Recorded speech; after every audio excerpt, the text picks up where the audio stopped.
What's up, guys, and welcome back to a brand new episode of the NeoVintage podcast. I'm Jabril, and I'm here with Steve. Hope everyone's doing well out there. And for you guys who have never seen the show before, we're just two guys that like to talk over the biggest stories in gaming, but we always like to start with what we've been playing. So, Steve, what you been playing?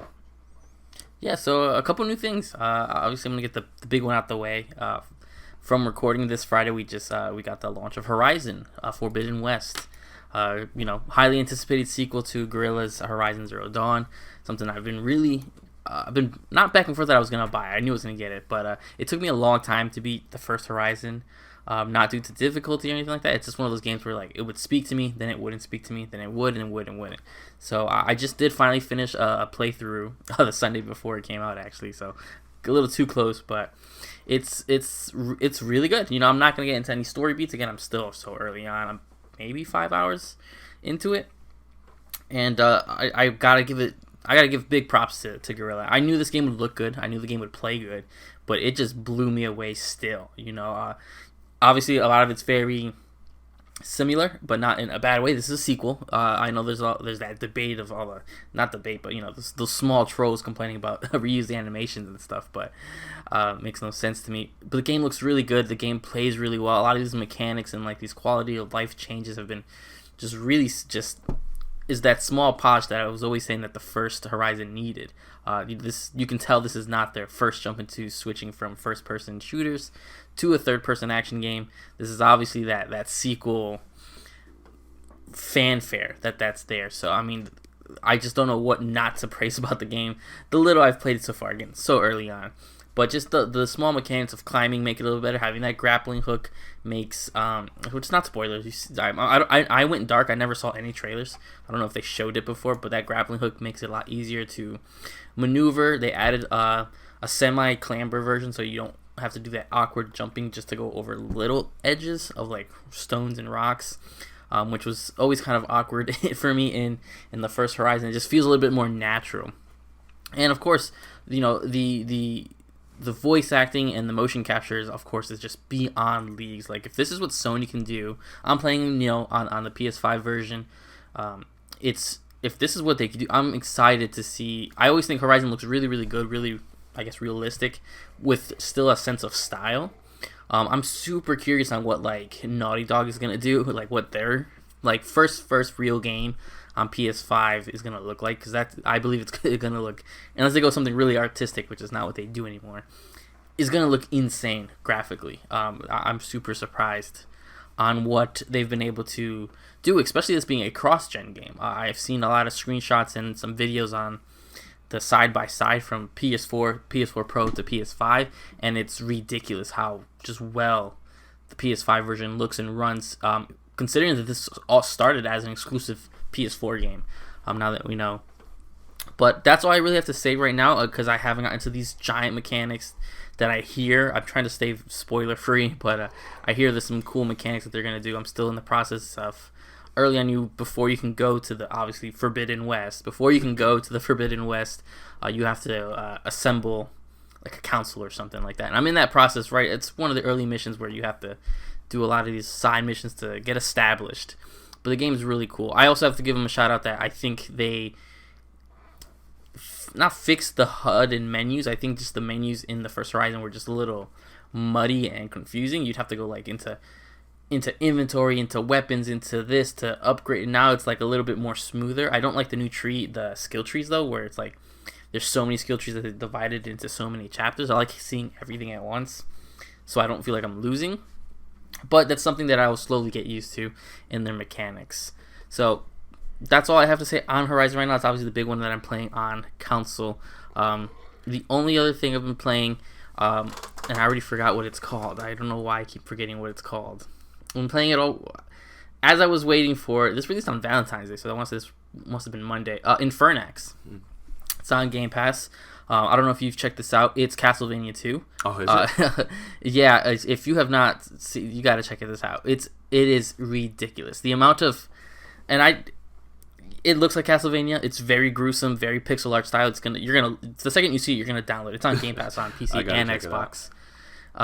It is ridiculous, but not only is it just like an ode to Castlevania 2, there's so many Easter eggs to Castlevania 2. Like, there's so especially you and I, who are huge into Castlevania fans, and we're huge Castlevania fans. We get like references and stuff. This game is chock full of them.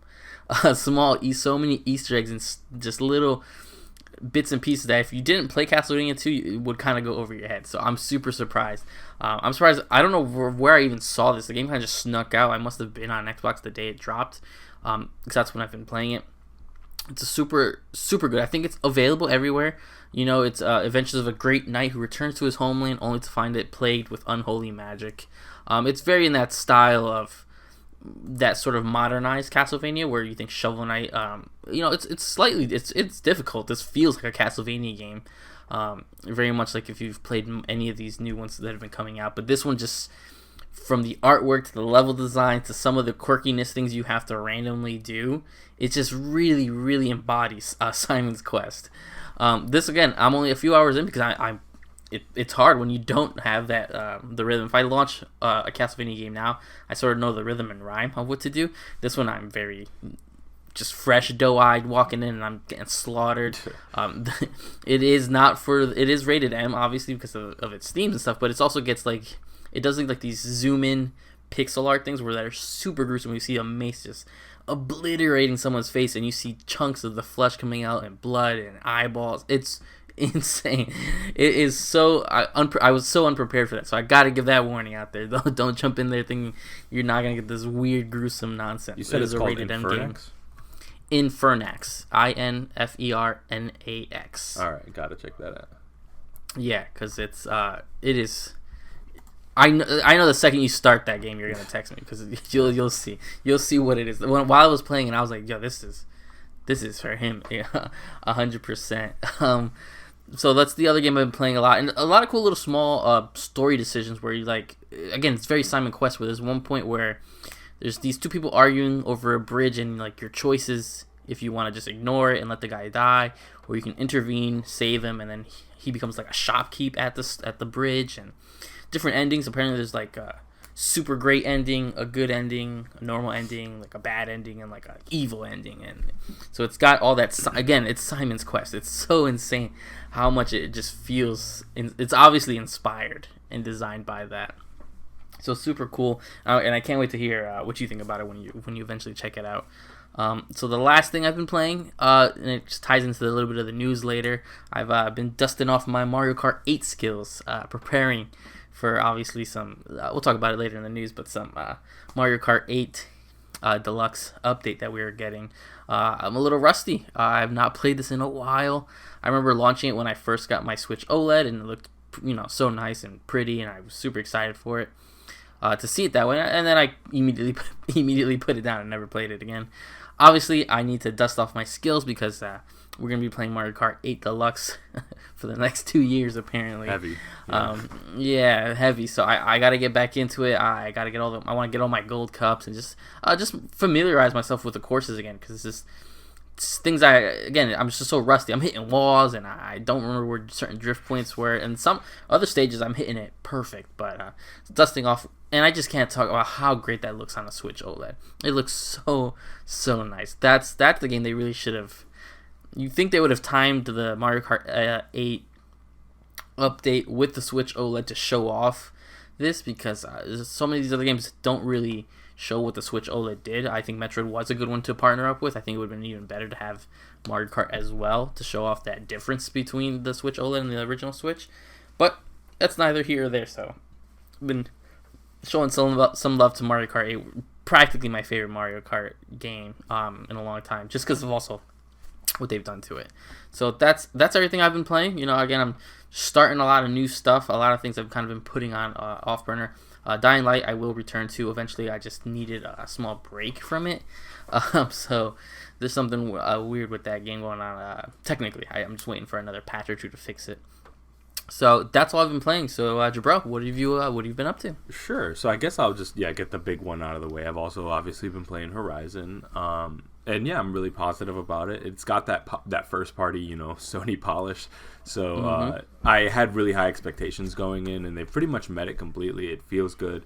It looks beautiful. That was one of the most exciting things. Is we're more than a year now into the life cycle of the PS5, so now I feel like we're going to start getting games that really take advantage of the hardware there finally, because very seldomly do you get a game at the launch of a console that actually fully utilizes what that console can do, because a lot of the times it's more of like a cross-generation type thing. And so now we're starting getting things that I'm like, okay, even though this is on PS4, this is really extracting a lot more of the power out of what the PS5 has to offer. I'm most probably impressed by the load times. It's insanely fast, and so I just love that SSD.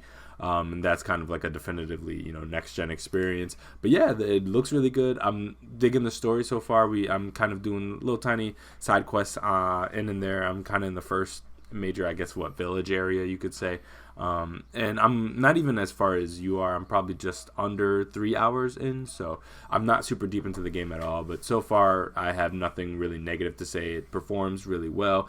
I've of course encountered like tiny little bugs and stuff like that, just weird, mostly like wonky animations every once in a while, but it's very, very seldom again. So this is a very polished experience, and I'm just having a really, really great time with it. I'll have probably more to report as I get a lot deeper in. The second one, and Steve, I'm gonna have to ask for your apology beforehand. I've completely soured on Dying Light, like almost completely. And I know last week I was like actually really positive about it, with between Pokemon and Dying Light, and so with me finishing Pokemon, I actually was able to put my full kind of focus and effort into Dying Light. And I would like to put a caveat that none of my critiques that I'm going to be offering about Dying Light are necessarily reflections of a bad game, so much of a game that is just I'm not enjoying. And sometimes you just got to chalk it up to like, listen, I just am not having a good time with this game. So I played the game. I got maybe 10 to 15 hours in, so I put a decent more time into it. Played a lot more missions, got a lot deeper, explored a lot new areas. And for me personally, it's just the loop got a little bit old after a while. And so when the gameplay always feels great. So, but for me, that only kind of takes you so far. Where it's like, okay, this feels amazing, and I'm having a great time parkouring through it. But eventually, you kind of like it does everything it's going to do at that point, which is cool. And so at that point, you kind of lean a little bit more on the stories and the characters, and it just wasn't really doing too much for me. And there was definitely one specific point that I think kind of fully soured it for me, because I was just kind of annoyed by it. And I think, Steve, you're probably far enough to know exactly what I'm talking about. There's a point where you effectively have to do like a bit of a time trial. Like you have to dive into the water, swim up, and climb a tower for narrative reasons. And I just found that process kind of annoying, and maybe my tolerance had been eroded by that point. But yeah, I was kind of just like, all right. And I played some more hours after that. And then eventually I kind of just paused it. I saved it, and I was like, all right. And I just deleted it off my PS5. And that was like a week and a half ago, and I haven't played it again. And so it's like, I by no means hate Dying Light 2, but it definitely, as I was playing it, I was like, I just kind of want to play Horizon, and that comes out in like a week. So I'll just wait for that. Because I'm just like not in the mood for this game anymore. So this is something I could definitely see maybe in a year or something like that returning to and replaying and finishing it up 100%. But for right now, I'm just not in the mood for this game. So I apologize to all you Dying Light fans. But this game just eventually just wasn't really doing for me, and I was just honestly, it kind of just comes down to I was just bored to tears by like the narrative and the characters. And that's just the main critique I have of it. Again, it's not a bad game. It's a very actually well-made game, and at times well-written game, but they do these flashbacks sometimes. I'm just like, I don't like any of these people. I just don't like it. So yeah, shout out to Dying Light 2, just not for me, and I apologize, Steve, because I know you like that game a lot. No, it's understandable. Yeah. And then the last one is actually Cyberpunk. For you guys who don't know, there was a pretty substantial next-gen update that finally came out. It was super overdue. But now there are definitive Series X/S and PS5 versions of Cyberpunk that are out.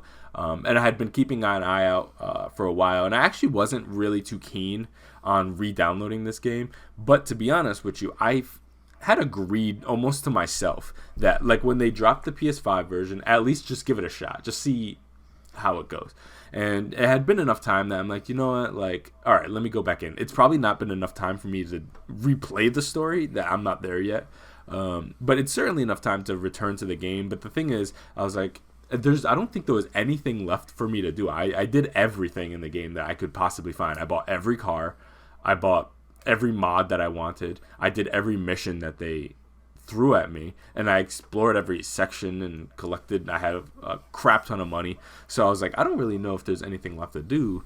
But I re-downloaded it anyways to, at the very least, check it out. I think it didn't crash on me in the entirety of the time I played. I probably played another 2 to 3 hours, I would say.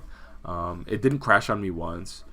It looks pretty good. I don't think it is like night and day. I think some people are a little bit more blown away by the performance than I am. It's cool. Like it basically runs the way I think it probably should have run, to be honest, initially. So that's why maybe I'm not like over the moon impressed, because at the same time it's kind of like, okay, but this was just the game that was supposed to come out like that year or so ago.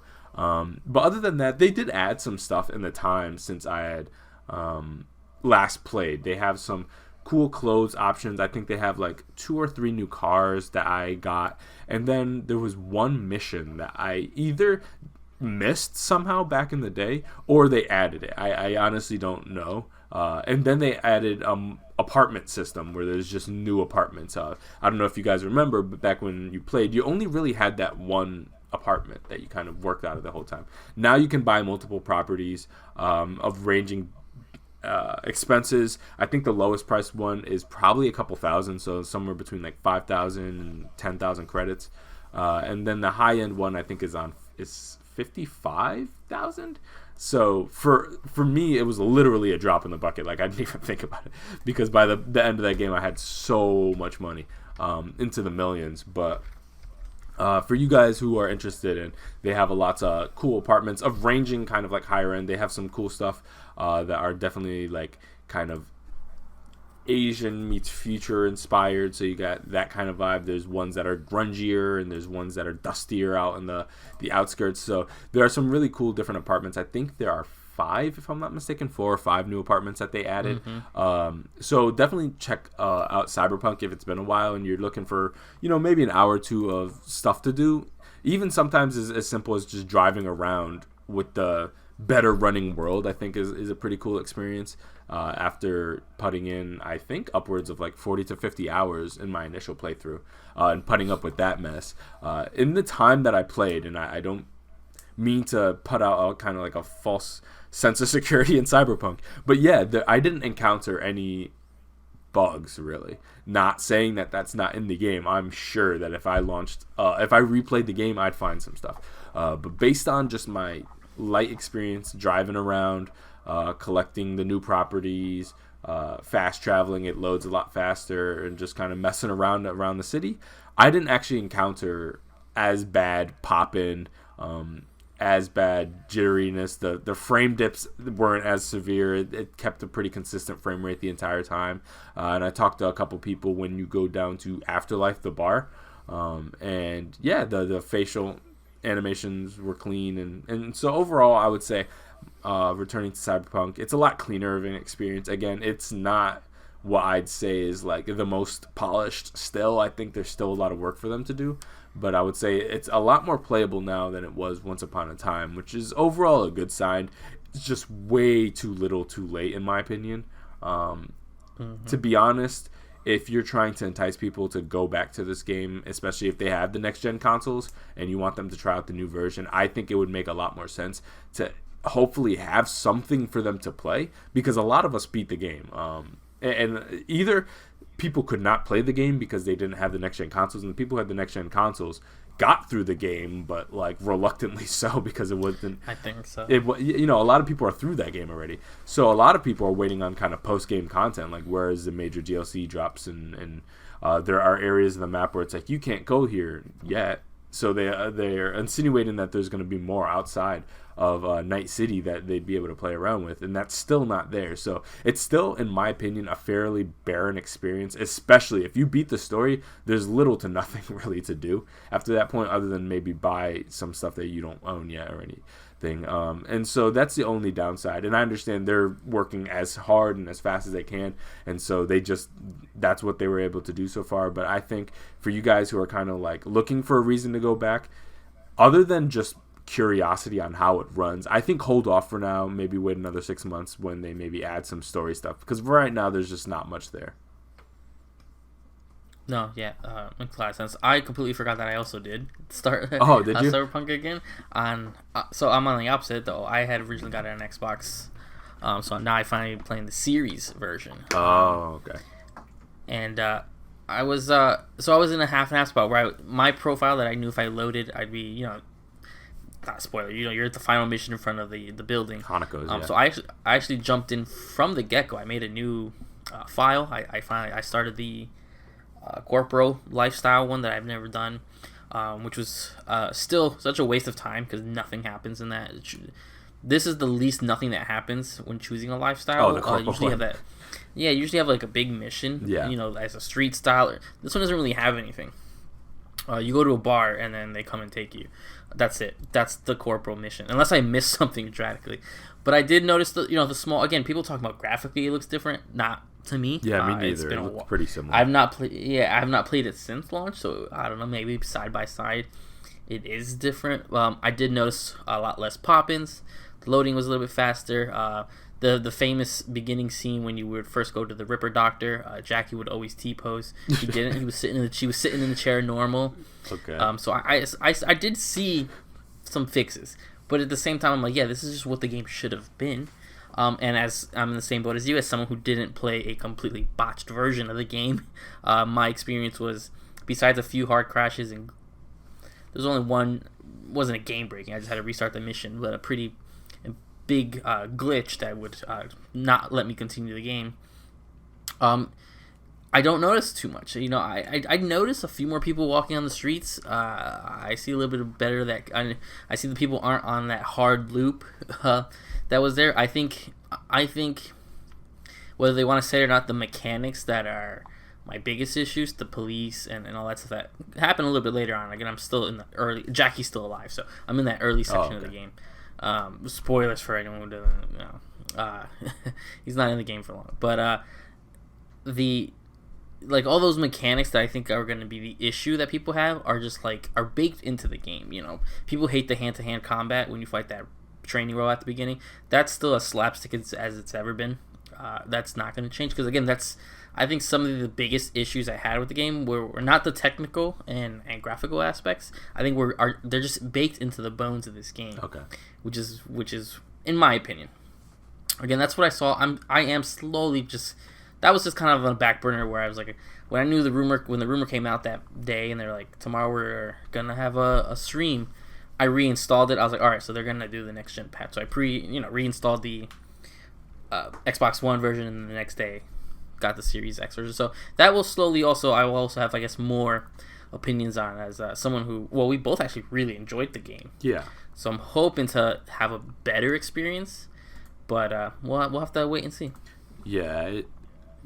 After putting 2 hours in the game since kind of reinstalling it, I definitely have the take as I was playing it was like, you know what this game needs? It needs its Taken King. That's what it needs. Yeah.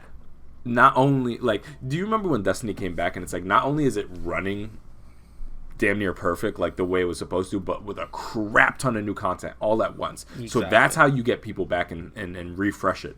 But right now, just because due to timelines and constraints and stuff like that of resources, they're kind of piecemealing it, a little upgrade here, a little fix here, a little bit of content here. But the problem with that is that's not a big draw for people back in. That when you break things up like that, only all in conjunction is that a motivating factor for people to reinstall the game. But I don't know if too many people who are not super big Cyberpunk fans are going to reinstall the game because they added apartments. You know what I mean?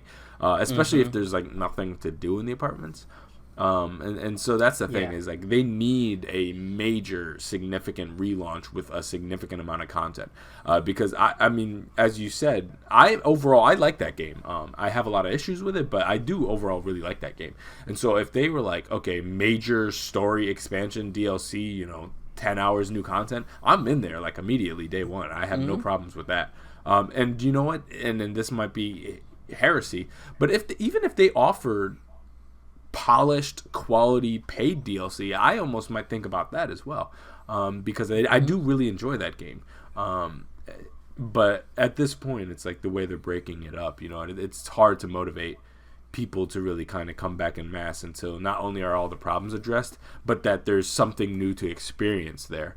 And I think they're in quite a predicament where obviously the major fixes can only really come to the newer consoles, because I think the last gen versions were honestly probably never supposed to see the light of day, but due to prior commitments they had to.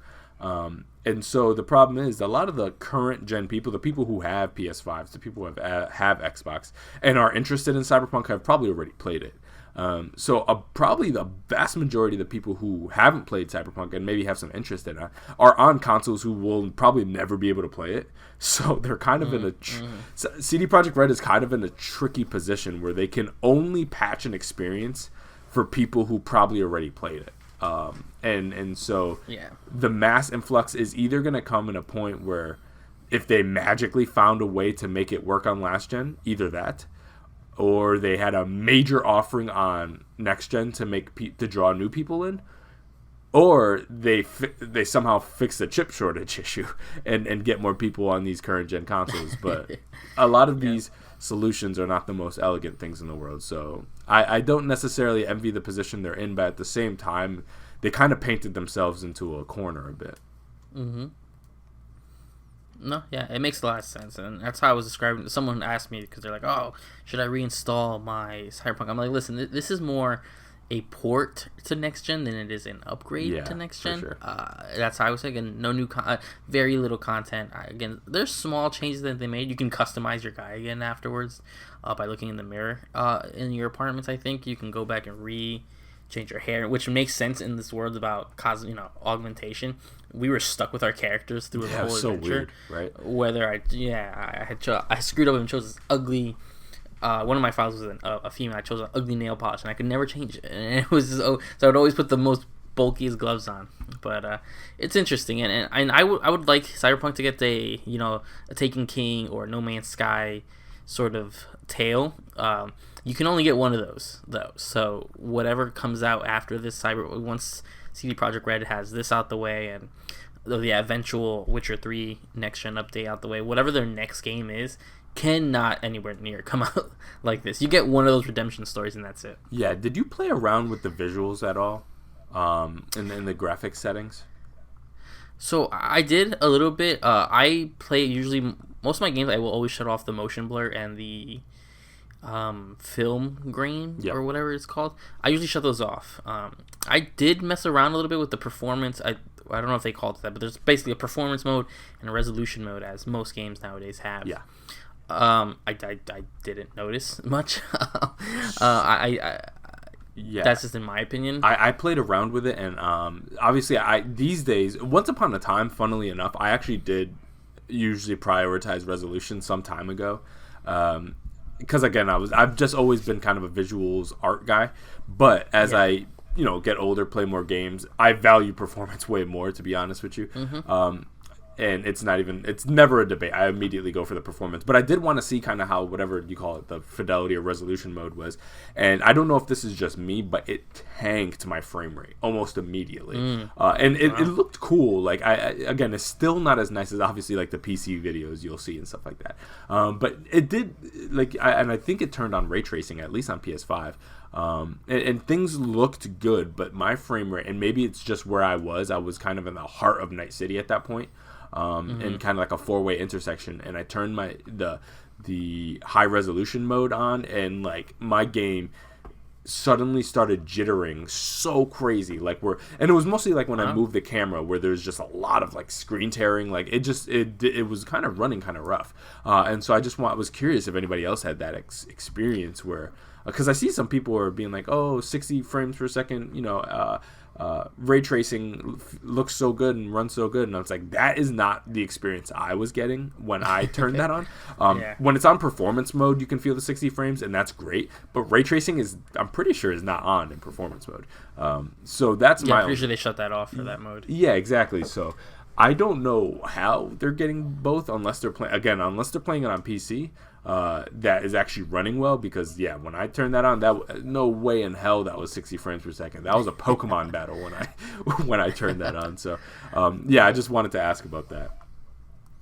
Yeah, no, I'll have to recheck it if I play it this week. With Horizon now, I don't know why I would even go back to Cyberpunk right now, but who knows when I'll get back to that. So let's get into the stories. A couple news articles. Obviously, a big one. Nintendo coming out of nowhere with a Nintendo Direct, and not a bad one, not a great one, but I think a really solid Nintendo Direct.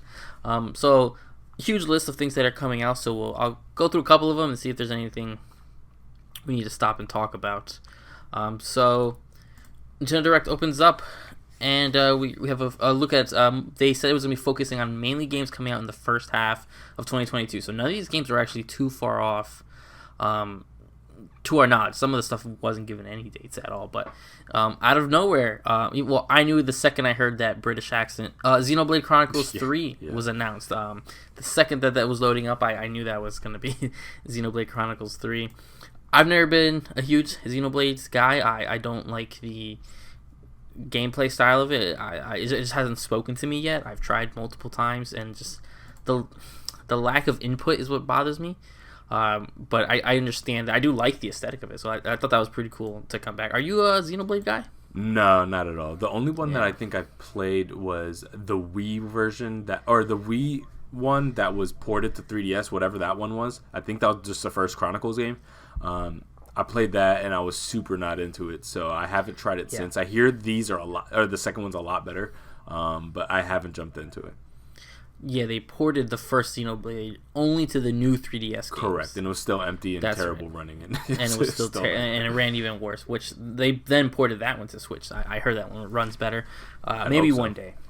These are huge RPGs, so I don't have time for that. Gotcha. Then, like we were discussing, Mario Kart 8 Deluxe, 48 new tracks coming out, basically over the course of the next 2 years, for $25, which is super reasonable. Or if you are part of the Nintendo Online expansion pack, you're gonna get it free, a la like you did with the Animal Crossing DLCs and stuff. I was almost betting on Mario Kart 9 being announced, especially we heard some rumors. We discussed it here a couple episodes back that there were some Mario Kart discussions, and so I thought maybe they would be a lot further.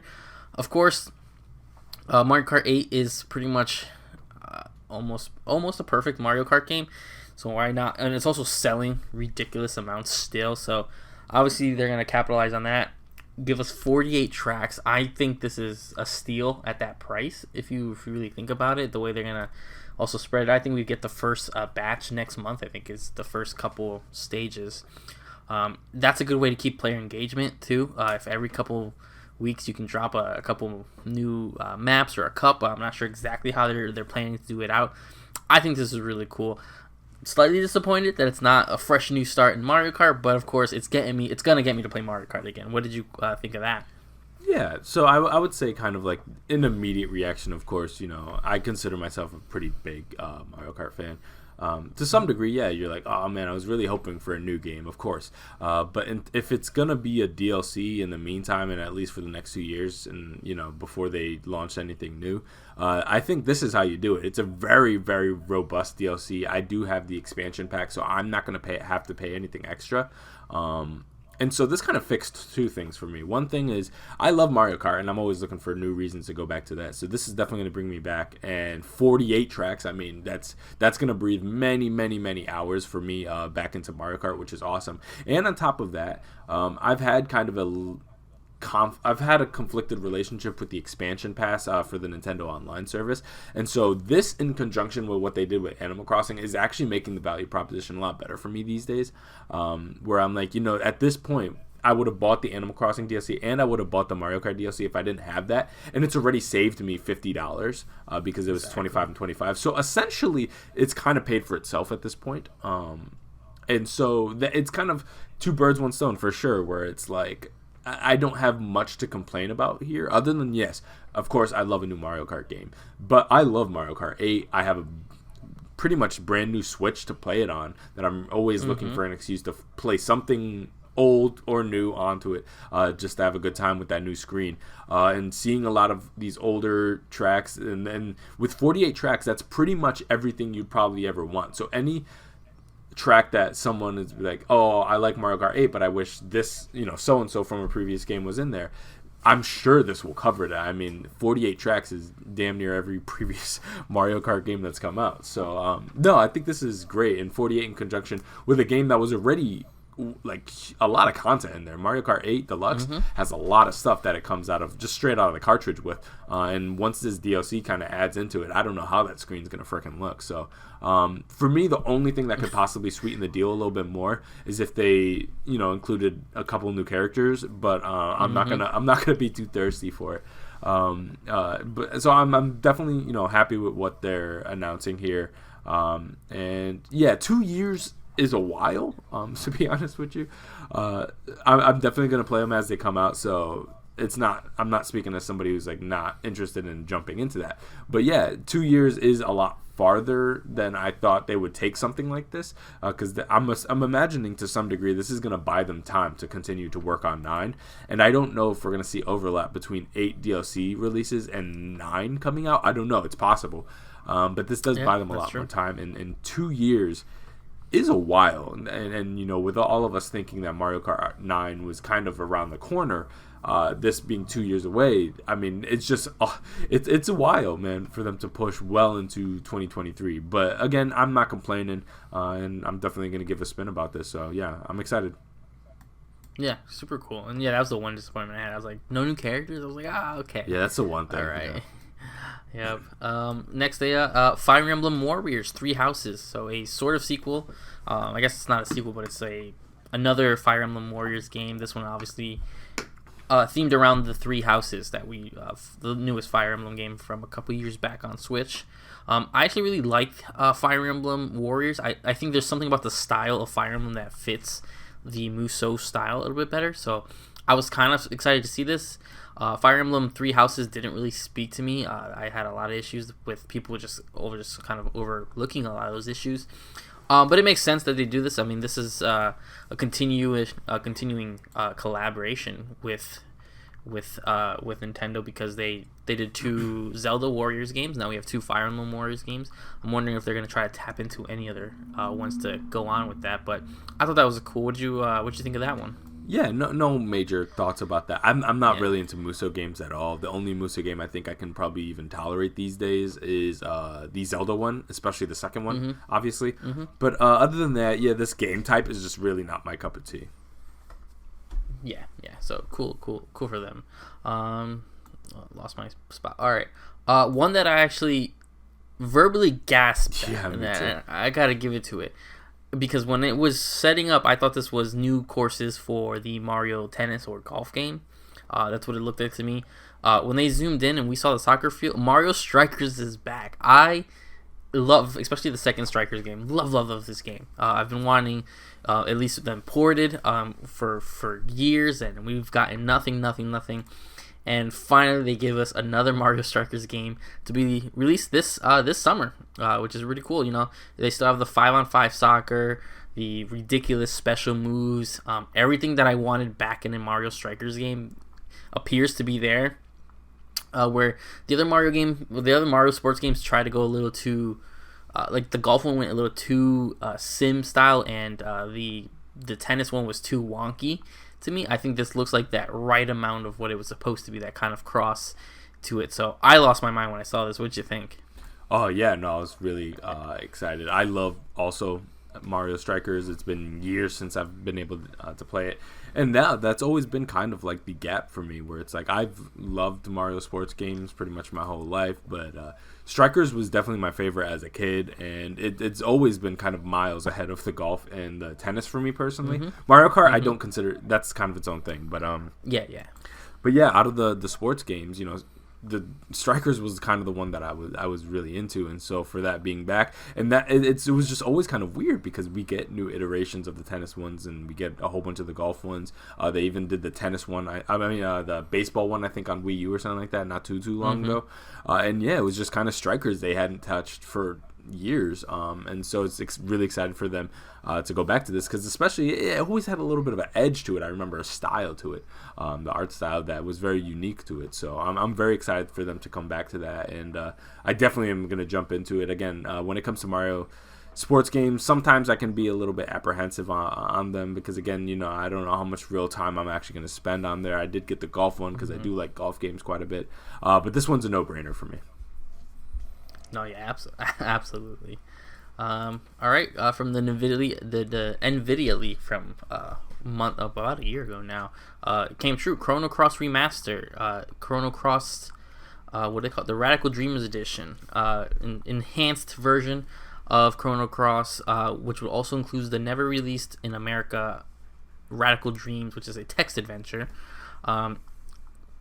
Super interesting. I don't know if I'm going to be jumping into this. I do enjoy Chrono Cross. I own it actually physically. I'm more excited because I feel the fact that they skipped, this is for people who don't know, is sort of the spiritual successor sequel to Chrono Trigger. The fact that they're skipping Chrono Trigger completely to release this and the Radical Dreams text adventure translated makes me assume that a Chrono Trigger remake or bigger remaster is on the horizon, because why would you not put the first one out first? Square is also very weird, and this could just be nothing to me, but I do think it's pretty cool for just timeline purposes that this game's kind of getting a second chance out there, because a lot of people like to, I don't know, say this game's not as good as Chrono Trigger, and I agree with that in a sense. I do think it's its own style, though. Are you a fan of the Chrono Trigger? Chrono Cross, sorry. Yeah, Chrono Cross for sure. Actually, growing up, I actually played a lot more Chrono Cross than I did Chrono Trigger. And so, yeah, I've been quite a fan of it. I also have it on physical, and I actually played it under, like, a couple months ago, actually.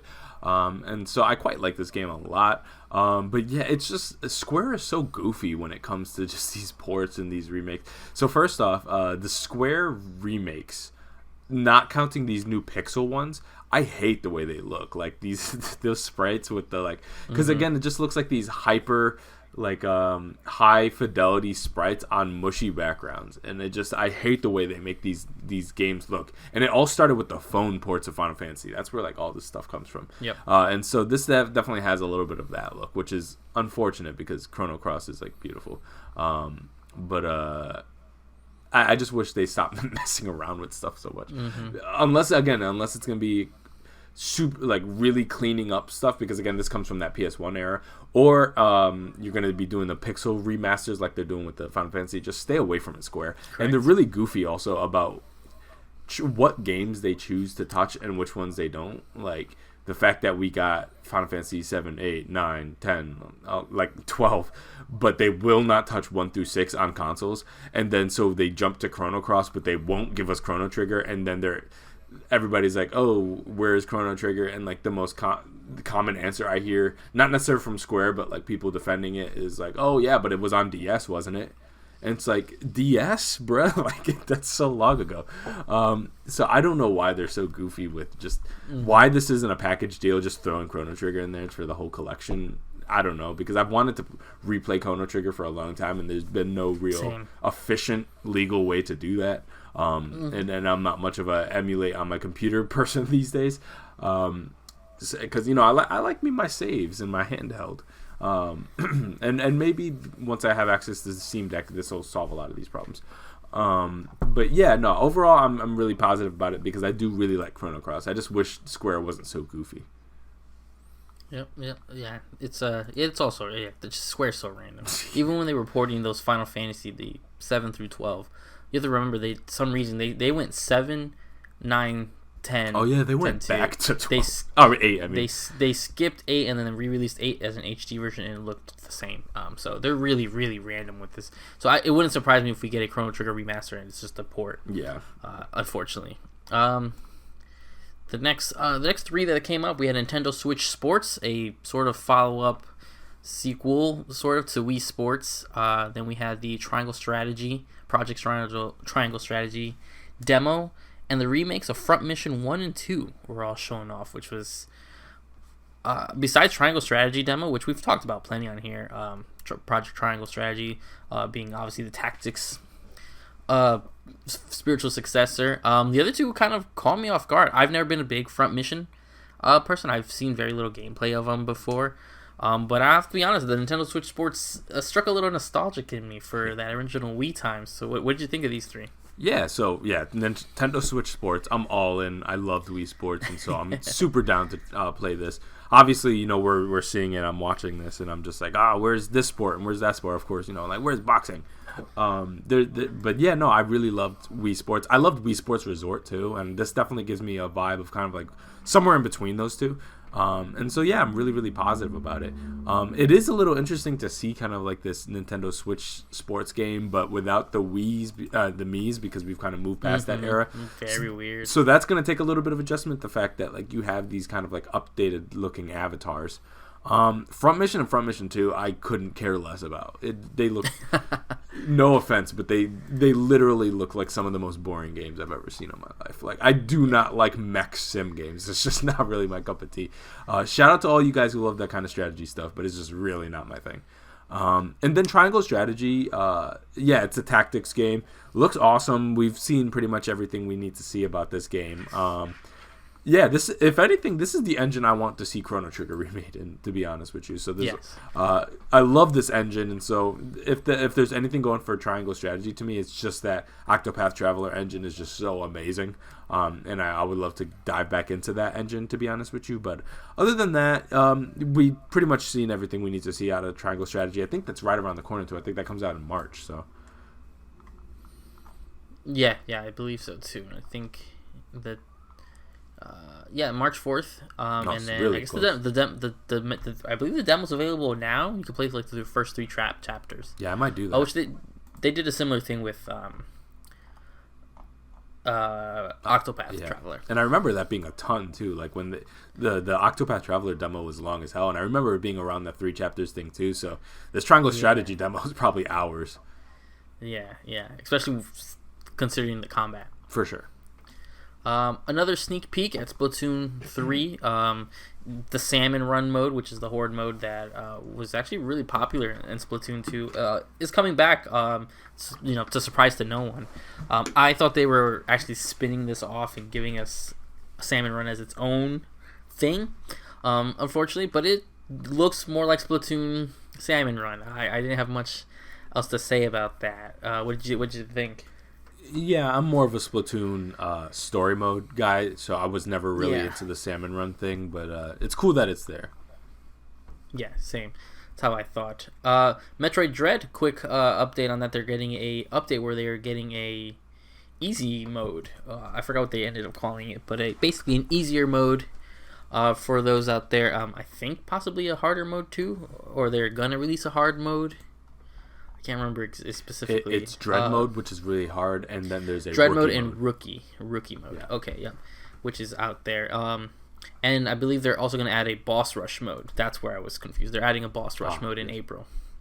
That's where that was. So cool. For those who haven't jumped into Dread, and I don't think the default mode is that difficult if you've played Metroid games, but I understand this is a lot of actually people's first Metroid game. So I don't know why, but it is. Something I'm actually super excited for. I've always enjoyed these games, but Kirby and the Forgotten Land got a new little gameplay trailer. It's coming out March 25th, so roughly a month from now, we should be playing this. I'm actually super excited. I like a lot of what I see. I see a lot of changes that I've my issue is that there's one Kirby game and they just keep tweaking it for different consoles. So finally getting a different style Kirby game. I'm not a big fan of him stretching over like the half-eating cars or whatever it is. I'm not into whatever they call. I don't like mouthful mode, which No, thank you. Never gonna want to say that. But the game looks really charming. I think this really shows off what Nintendo does well with their consoles, with graphic styles. I can't wait to see this on the OLED. I feel like it's gonna just be top notch. But super excited for this. I know you're probably pretty intrigued too. Yeah, no, I really do like Kirby games, and I've had pretty much the same issues with you, which is just, after a while, you put in a couple hours, it's like, all right, it's kind of the same thing over and over again, and the fact that they're kind of breaking the conventions is pretty much everything I've ever asked for Kirby, and that was the one thing where it's like, I just want them to give it a little depth, make it a little bit more open, basically give it a little bit of the Mario treatment, and I think they've tapped into that energy a little bit here, and it looks really fun. I like the kind of like overgrown city post-apocalyptic look of it. It's really unexpected for what you normally think with a Kirby. Again, you get kind of like that dreamland and the trees and the sparkles and the pink, and this one has a very kind of muted color scheme with like a lot of greens and grays that I think is actually really, really awesome. It's like Kirby in the Last of Us Seattle, and that's really interesting. And there's some fun gameplay things. The mouthful mode is nuts, but I think that's the kind of innovation that I think is going to keep things interesting. And the thing that was most exciting for me is I was just really hoping when I was watching the trailer, I was like really hoping like it's not too far off. Just kind of looking at Nintendo's slate, I'm like, I think we really do need something from the first party kind of coming up soon now that Arceus has passed, something within the next few months, and it being March 25th is the perfect placement for it for me. Personally, just get some use out of my Switch. That's the big thing, is I just would like some first party use out of my Switch. And so yeah, I'm excited to jump into this day one. Yeah, looks super cool, and I actually really can't wait for that. I've always enjoyed Kirby games, so super cool looking. Nintendo Switch Online gets a small update. They are adding to us their Earthbound and Earthbound Beginnings, which is actually just Mother and Mother. Well, it's our Earthbound is Mother 2 and whatever. Everybody knows the story about it's like that. Mother, so Mother 2 or something like that.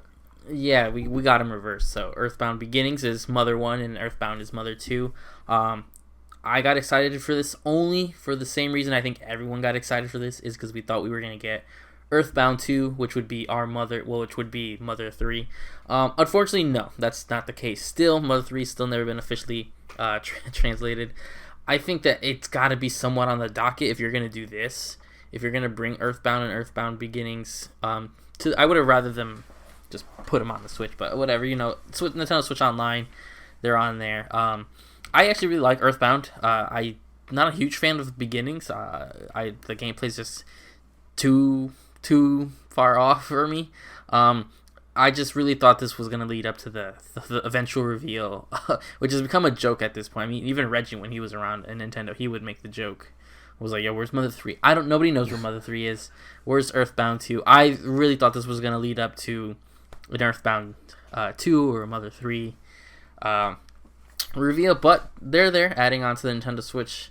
You going to be checking these out anytime soon? Yeah, I already did check out Earthbound. Okay. And yeah, I like Earthbound quite a bit. Earthbound Beginnings, I have zero experience with, so I honestly can't even speak about it. I've never played it in my life. I'm definitely going to give it a spin now that it's on my Switch, but I played Earthbound. I dig Earthbound. I've always really liked the music and the general just like the atmosphere of that game, and so kind of just jumping back into it, even just off rip, kind of leaving your house and seeing all the police cruisers there and the spaceship and all that. It's a fun time, and so I really do like Earthbound, and I'm excited to jump back in. And yeah, with the Mother 3 thing, normally I would be like, it's just not going to happen. But, I was actually giving it some thought. And if I feel like if there's one good case for why Mother 3 might actually come to the Switch Online service, it's not the fact that Earthbound and Earthbound Beginnings are there, but more so the fact that Star Fox 2 is there. And the fact that they're willing to play around with it a little bit. The Star Fox 2, I think actually initially debuted, if I'm not mistaken, and I might have this backwards, but on the Super Nintendo Mini. And then it came to the Switch Online service. But the Switch Online service, they've already kind of shown a willingness to host games that maybe didn't have the traditional release cycle. And so I'm excited, and they've also had some other things like for Fire Emblem, for example, they had that kind of offering where you could buy it for that short period of time, for that limited period of time, and it was the first time translated original Final Fantasy game, or not Final Fantasy, Fire Emblem game. If you remember that, and then I did actually pick that up myself, and it's crude, but it's a fun game. And so I wouldn't be surprised if, for like either Switch Online service or even like $4.99 on the eStore. They love the limited cycle thing, so it's like buy this until March of next year, and you'll have access to our translation of Mother 3. I would not be surprised if they eventually do that. But again, as of right now, we don't have anything to go on. But I think if it was likely to happen at any point, now is probably the most likely it's ever going to happen, because we're starting to see things of that ilk happen. Yeah, that's a really good point. Actually, I didn't even put those two together. That's very possible. Yeah. And hopeful. Okay. Next up was, of course, Advance Wars 1 and 2 Reboot Camp. Launches April 8th, so not too far off. The game was scheduled for last year. We got a small delay to help polish that game. I just kind of need this game already. I just kind of want to play it. I got over the graphical thing. I know we were kind of iffy on the new art style. Yeah, me too, actually. I kind of got over it. I just was like, yeah, if that's what I have to do to play this game again, I'll do it. So it looks great. I just kind of need the game already. Yeah, I would say I've actually almost completely warmed up to the art style. Honestly, just watching it initially, I was like, maybe I was just being an old. I don't know. Sometimes I'm just really biased to a kind of a pixel art style. I love the way the original ones look. So honestly, I was just a little jarred when I saw the new look of it. But seeing it in this new trailer, I'm like, actually, I'm actually kind of digging it quite a bit, and I'm excited to jump into that one for sure. It's been years since I've played it, so I'm excited because I'm essentially going in fresh. I have not played it since I was a kid, so. Yeah. Then we also got Live a Live, JRPG that was never released outside of Japan. So July 22nd, we're gonna get it here. HD 2D style that games like Octopath Traveler are known for. So this, again, never heard of this game. Obviously for reasons because it's never left Japan. Everything about this game looks like it's for me. I love everything I've seen about it. I mean, it's a traditional JRPG in that nice pixel style. There's like a ninja running across rooftops, and there's that sort of cowboy scene where they're like about a duel. I don't know anything else about it besides what I've seen in the direct, and I don't want to see anything else about it. I didn't Google it because I didn't want. Obviously, JRPGs are big on story, so I don't want to spoil anything for me. I know you're probably in the same boat as me. I never heard of this. I don't know if you did, but I know that game, I'm buying that day one. Funnily enough, I've actually played this game, and I played a Japanese PSP version of it years ago.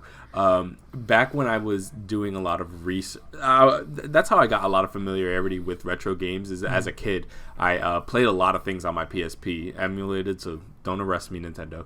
And this was actually one of the ones, and I only realized it when I saw the visuals. And for years now, I've had something in my head where I remember it was kind of like this PS1 era JRPG, where I remember there was future stuff, and then there was like ninjas and there was cowboys, and I was like, and I don't know what the hell this game was.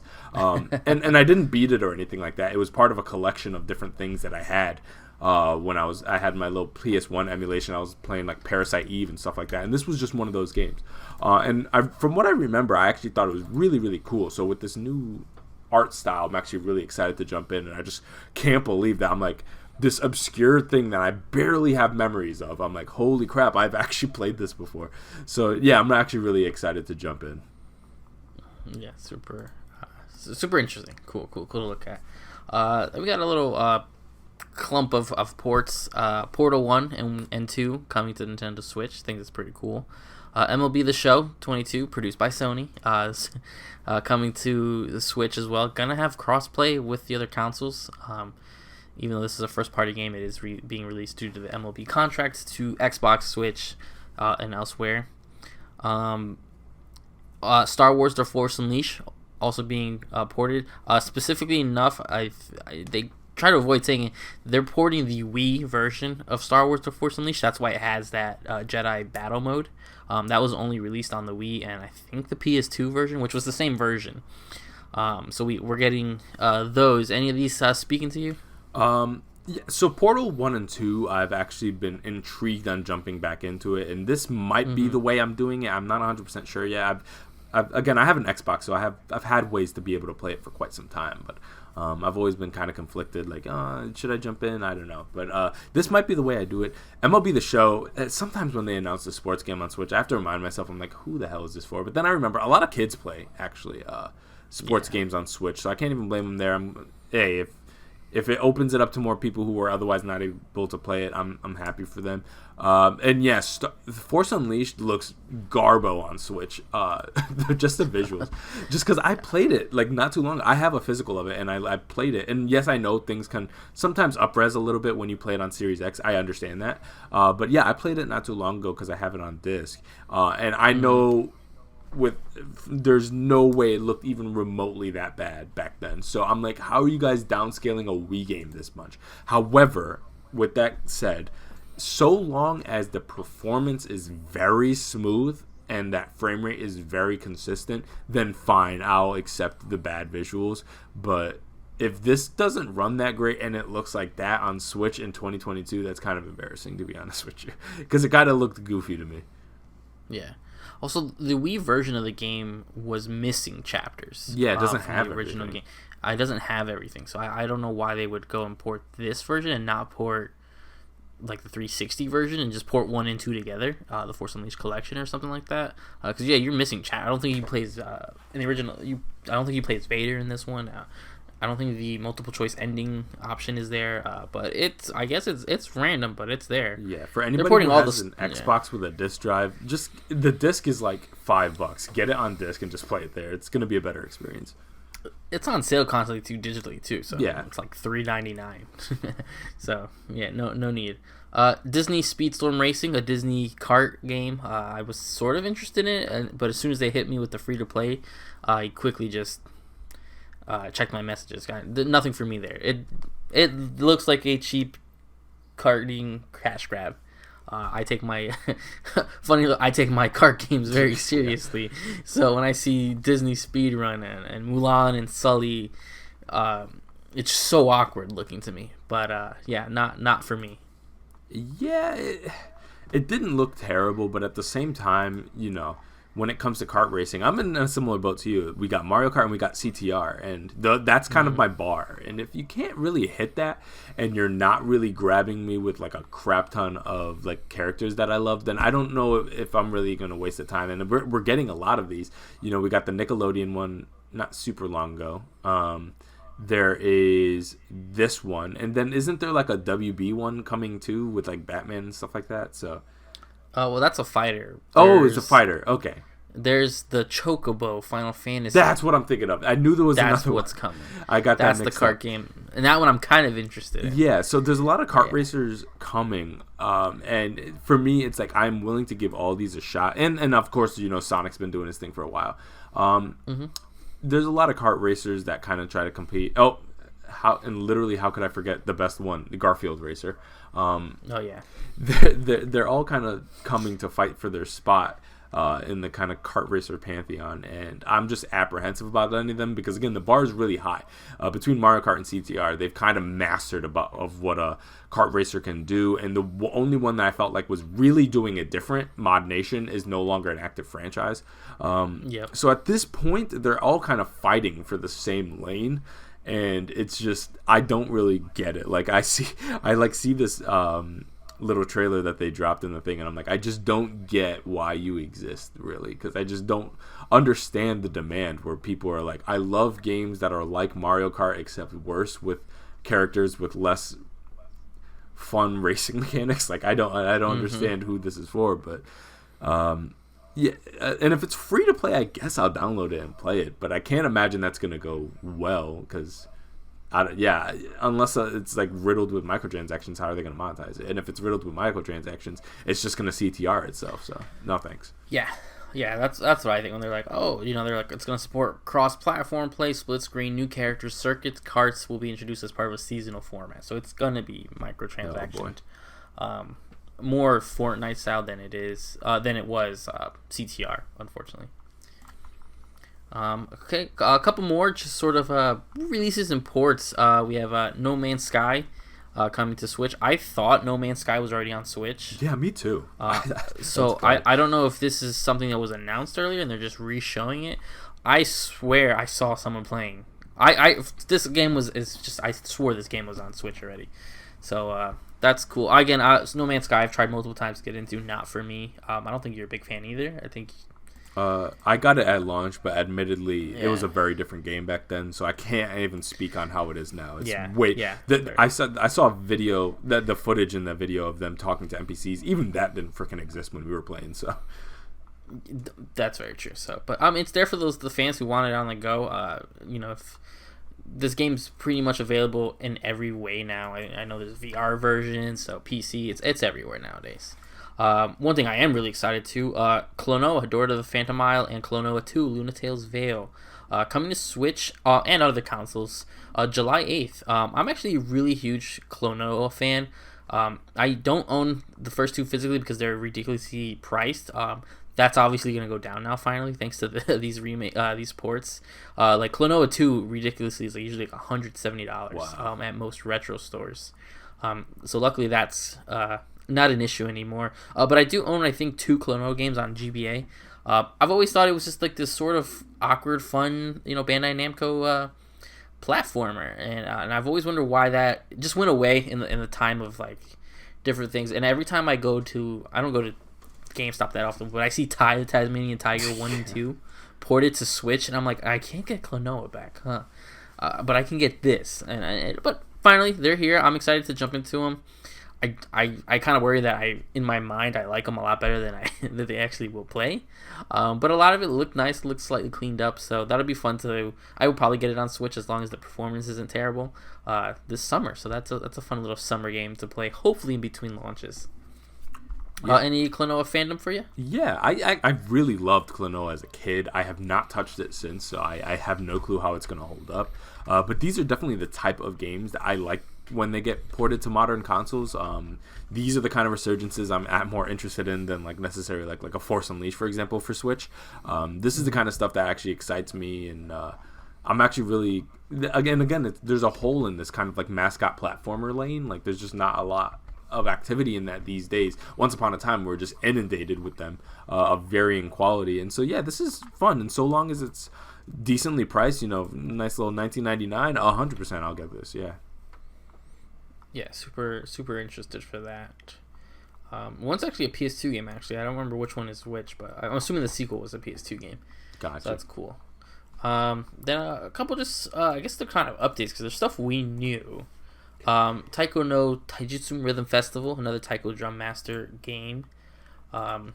These are coming to Switch pretty often. There's like 2 adventure ones, another rhythm one coming there, so that's cool. I think this is probably coming elsewhere because it's releasing elsewhere too. The Cuphead DLC, the Delicious Last Course, finally getting a date. I wonder what's happened because that DLC was supposed to be sooner. I know they delayed it, but I wonder if there's an issue, or if they purposely just waited for like the Netflix show to come out to sort of hit this little Cuphead stride. But June 30th for that long awaited DLC.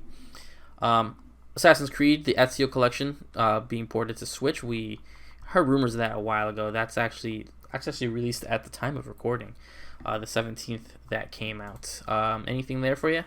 Not really. The Assassin's Creed thing is pretty cool for those who don't have those games. There already is a number of Assassin's Creed games already on there. I think Black Flag is on there. I think Rogue is on there already. So this kind of closes 3. That. Yeah, 3 is on there. So this closes a lot of that gap, which is cool. And so so long as everything runs well, I have no major complaints. I think that's going to be a nice little thing to have. I already have these games, but if I didn't, I definitely wouldn't mind possibly jumping in because especially some of those like Brotherhood and stuff like that, when it can get a little bit grindier at times. I wouldn't mind kind of just grinding that out in bed, on a nice OLED screen, going around Italy. That I could see definitely the fun in that, but not for me. But hopefully it runs well. Yeah, I was interested. I kind of been wanting to not to do a whole Assassin's Creed playthrough like you just did. Yeah. But specifically the Ezio trilogy, I really do enjoy, and I have not played it since I beat whatever the last one, Revelation was. It Revelations. Revelations was the last of the trilogy. when that game released was the last time I played these ones, so it's been a long time since I've gone back to like what I think is core Assassin's Creed. But maybe we'll see. Then they for some reason they keep just twisting the knife. They announced that the Kingdom Hearts games will be on Switch cloud version only. You can purchase them as a collection for like $90, or you can buy them individual. Again, I'm glad we're not in the minority. Everyone is really upset that these are cloud versions. I've also heard that the cloud version, even with the connections, like lagging and all stuff, work fine. But apparently they look really bad. I think there's a lot of issues besides the actual streaming of it. Is my understanding from that. Again, the only one I understand them possibly streaming would be Kingdom Hearts 3, because it is the newer one. But the other ports, we've seen them port.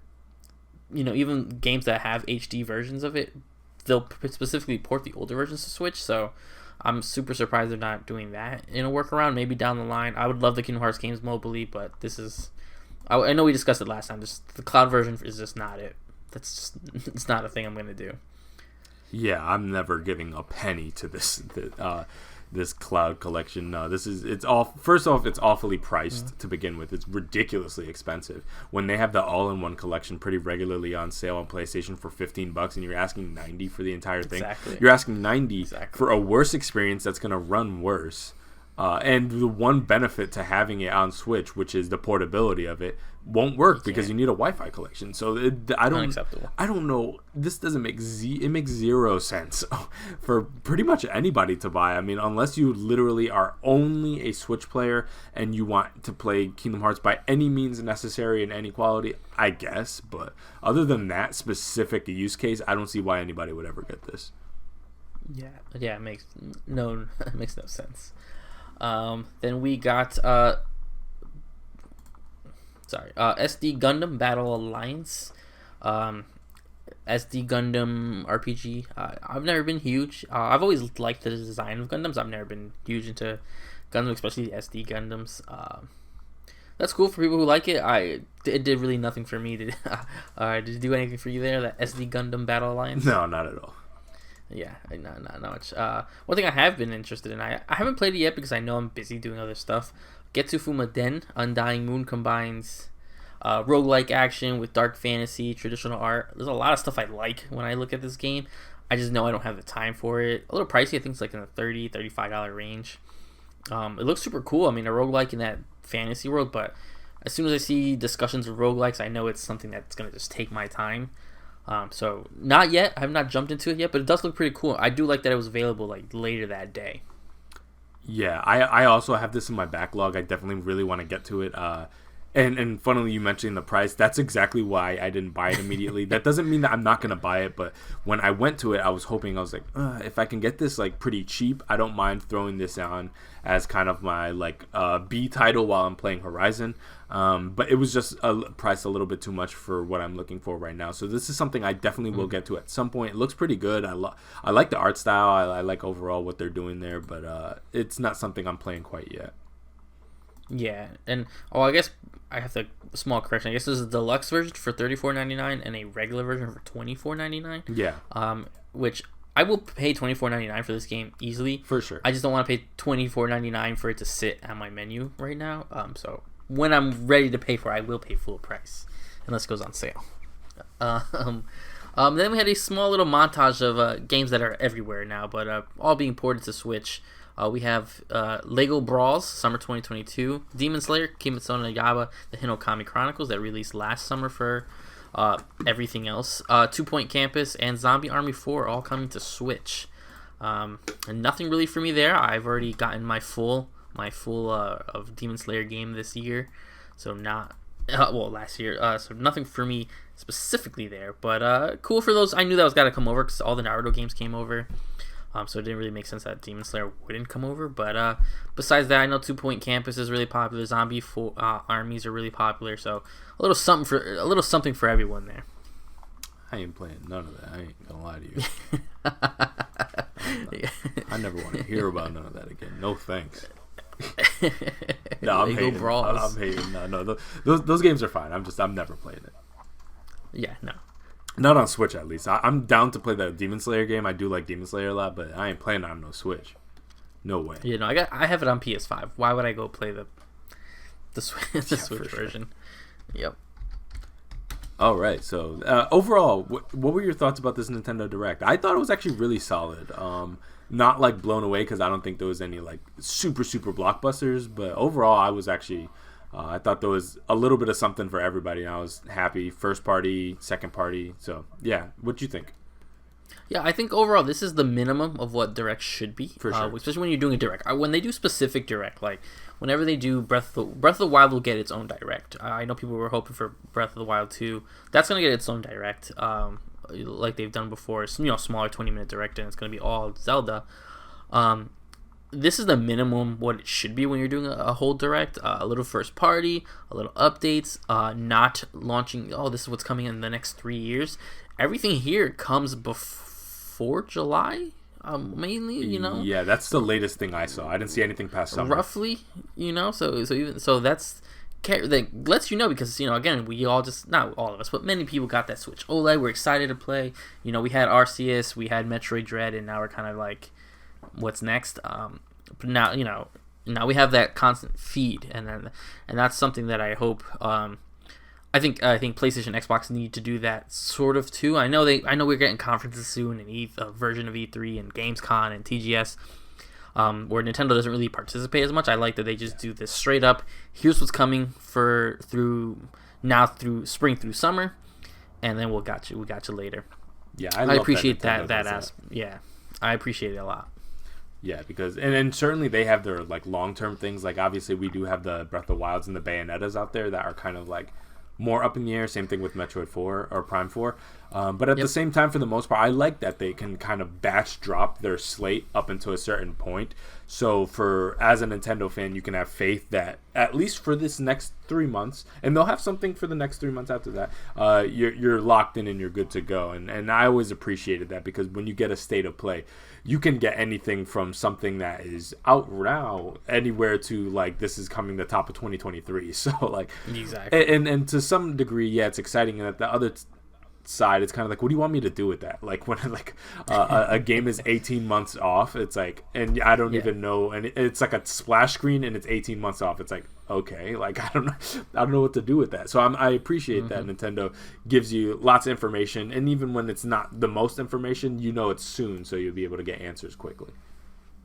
Exactly.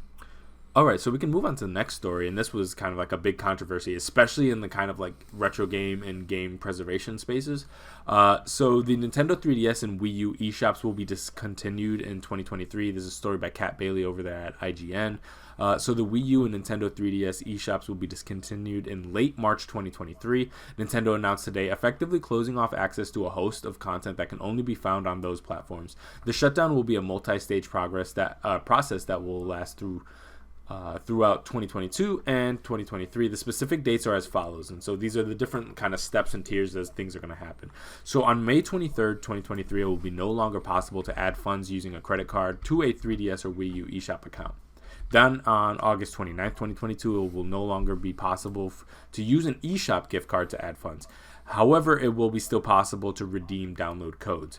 And then in late March 2023, it will no longer be possible to make purchases, download demos or themes, redeem a download code, or add funds. So yeah, the eShops will be gone in totality. This is a major hit, because the amount of games that are available on the 3DS, but especially the Wii U eShop, that are not on Switch right now, are more than numerous. And so this is kind of a real hit. And unfortunately, Nintendo is not the only company right now, but they certainly have a real issue with the ability to play their back catalog in a legal and easy way. And people have asked them about that. Basically, do they have any other plans to kind of bring over that material? And they seem all in on the Nintendo Switch kind of drip feed approach. So that's what their answer to that is.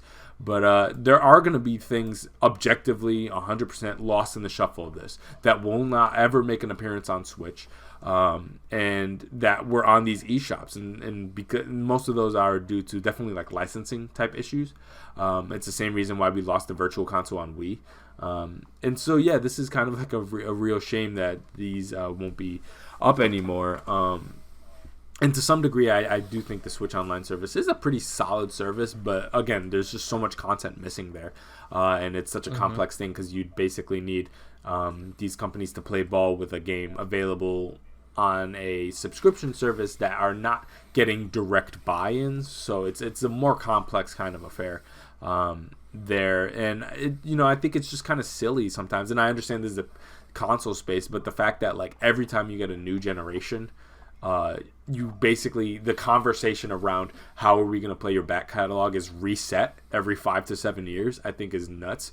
Whereas opposed to like on like the PC space, like that conversation never happens. Like if you want to play, I don't know, freaking Quake on that you used to play on your old PC and you have a newer PC, like there is no conversation about how you'd be able to play your old stuff because it's just a unified platform. And I feel like the consoles really need to catch up to that degree, where like this conversation about like how are we going to play previous gen things isn't immediately thrown into limbo every time they drop new hardware. I think that's kind of nuts. And the only people who I think have handled that semi-elegantly is Xbox. And I think there needs to be more conversations there. But this is a real shame that a lot of these games are going to be lost. I'm not so much concerned about the ability to buy things on my 3DS or Wii U, and more so just the games that are only available on those platforms that are not going to be moved forward, or at least for quite a long time. What are your thoughts on this? Yeah, the same. It's very. We had the same issue when PlayStation was going to shut down the PS3 and Vita's stores without warning almost. A lot of these games were going to be lost in time, thanks to where I was looking the other day at some of these games, and it's like these games are just games I never got a chance to play. There's that Professor Layton and like Phoenix Wright game crossover or something like that. Physically, that game is like in the hundreds of dollars region. Is it really? Or it's or it's like $30 something, on or whatever, the $60 on the eShop. And it's like the small things like that that are very, very discerning, and unfortunately people are like, oh, go buy them right now. It's like I can't. The fact that I will never have a chance to buy it, it's either buy it now, I have to dig out my 3DS and hook them up. I'm not spending the hundreds and hundreds of dollars because that doesn't work that way, and it shouldn't work that way.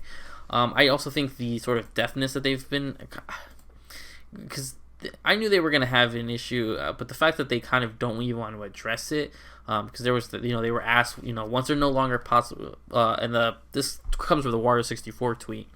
Once it is no longer possible to purchase software in the Nintendo eShop for Wii U and Nintendo 3DS family systems, many classic games for past platforms will cease to be available for purchase anywhere.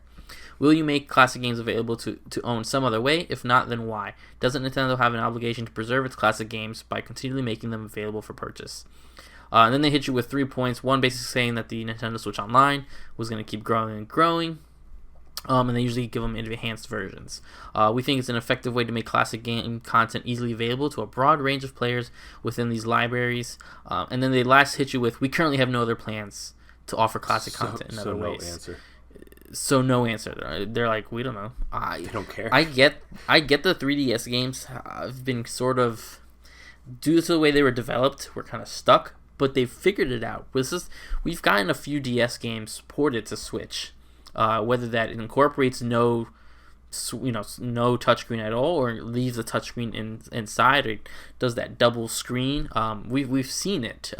We saw them port some of these 3DS and DS games to Wii U at the time. Actually, we've seen it that way too. So it's like they have answers to fix this. I think they're just very stuck in their own ways. They're really doubling down on this Nintendo Online thing, when I think everybody would have preferred the old style of eShop and classical games and Virtual Console. We've all wanted the Virtual Console, whether they wanted to or not. So it is unfortunate that some of these games will just forever be lost, if you don't want to spend the hundreds of dollars it is to get them physical. It's very sad, and I think I don't think they're gonna retract this the way like Sony did, where they're like, all right, we'll keep it open and whatever. No. I think Nintendo's gonna very much stick to it. I think if there's a game out there you want on DS, and it's only available digitally, you have to do it now.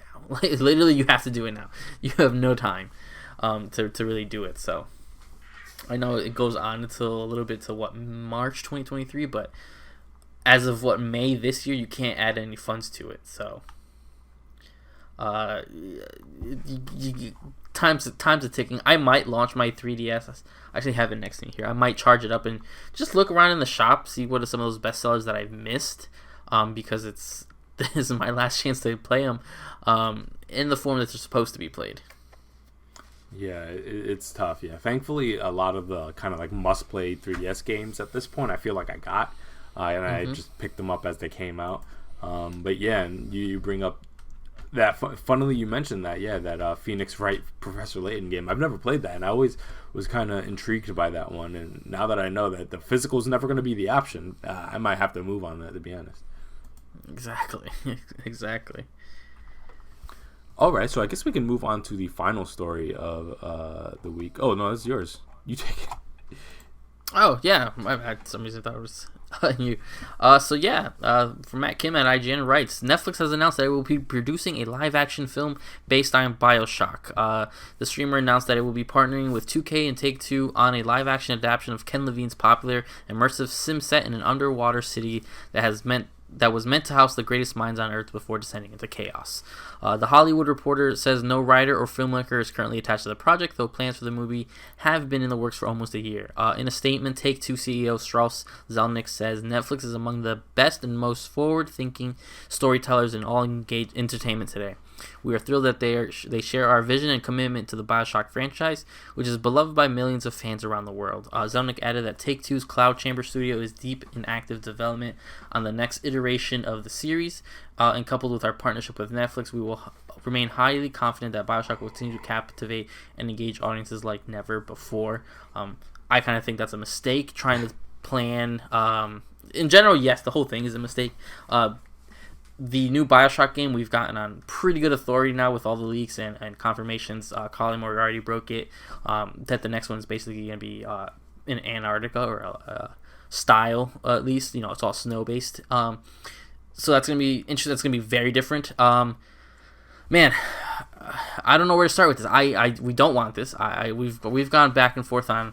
This is not the first. I think Bioshock movie has been in the works since Bioshock released. Yeah. I want to say this is something I've heard through years, even before I was even like really ear to the ground in this sort of industry thing.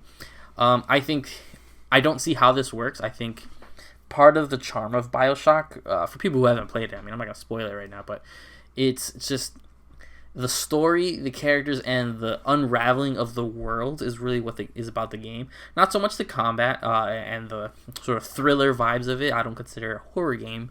I would say more of a thriller for certain parts of it is what really exists. Now, how far is this going to go? Is Netflix going to really try to shot-for-shot remake the first Bioshock game?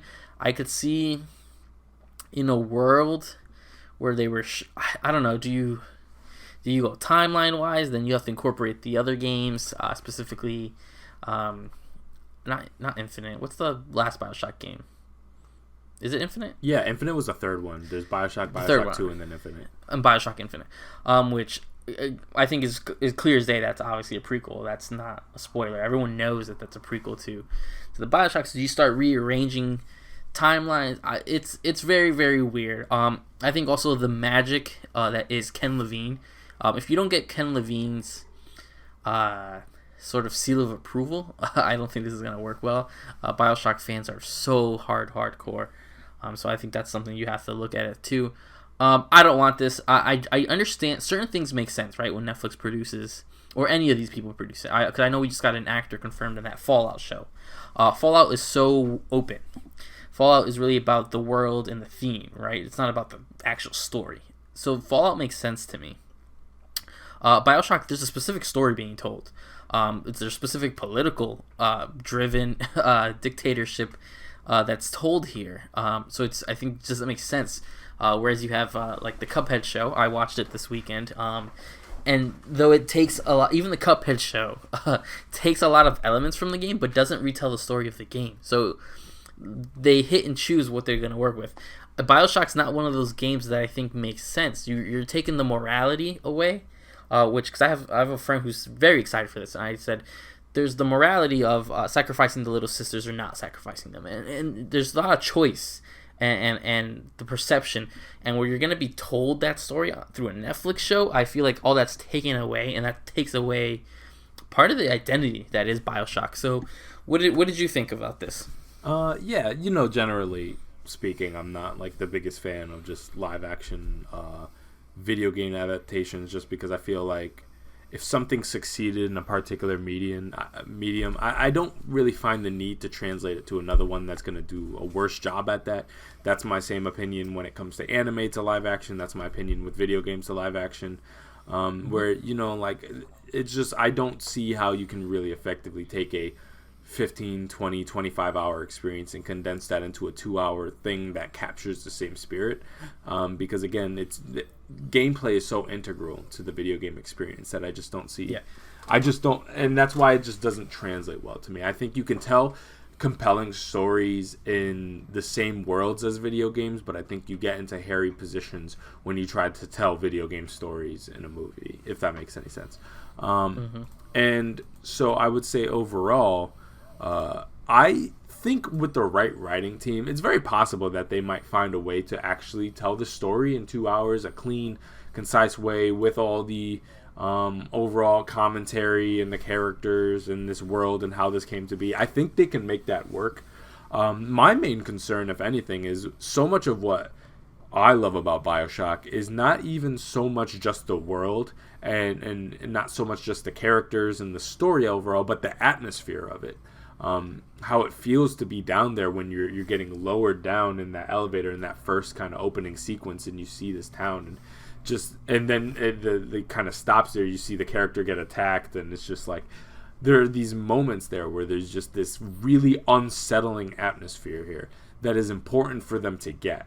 Because again, this is not just your run-of-the-mill straight horror movie. You know what I mean? This is something deeply wrong here. There is a kind of mania and delusion that kind of comes into this world and the leaders of it, and a detachment to like these kind of over-the-top ambitions that they had for this place, and what it kind of devolved into this kind of what started as this libertarian paradise gone into the hell.